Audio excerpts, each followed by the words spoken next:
ఒకప్పుడు wait తగ్గాలన్నా health బాగుండాలన్నా ఇడ్లీలు దోశలు తినడం మానేయండి, కార్బోహైడ్రేట్స్ ఎక్కువగా ఉంటాయని చెప్పిన డాక్టర్లే ఇప్పుడు ఇడ్లీలు దోశలు తరచుగా తినండి, దాంట్లో ప్రోబయోటిక్స్ ఎక్కువగా ఉంటాయి అని చెప్తున్నారు.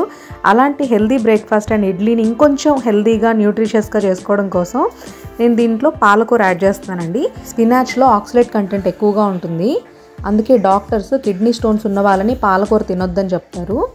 కానీ పాలకూరని బ్లాంచ్ కానీ బాయిల్ కానీ స్టీమ్ కానీ చేయడం వల్ల దాంట్లో ఉన్న ఆక్సలేట్ కంటెంట్ని తగ్గించవచ్చు అనమాట. ఆ కాన్సన్ట్రేషన్ కాస్త తగ్గుతుంది.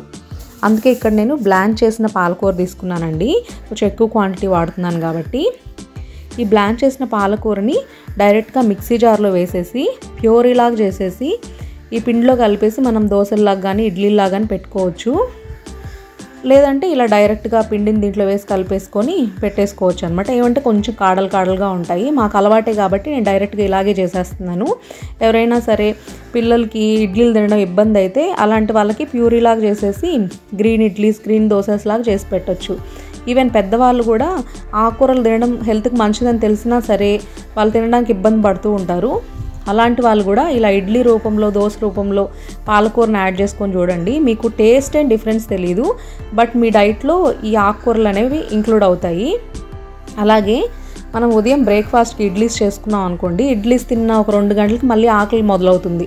అలా మొదలవకుండా ఉండాలంటే మనము ఈ బ్రేక్ఫాస్ట్లో ఇడ్లీ పిండితో పాటుగా వెజిటేబుల్నో ఇలా యాడ్ చేసుకోవడం వల్ల ఫైబర్ యాడ్ అవుతుంది, వైటమిన్స్ మినరల్స్ యాడ్ అవుతాయి.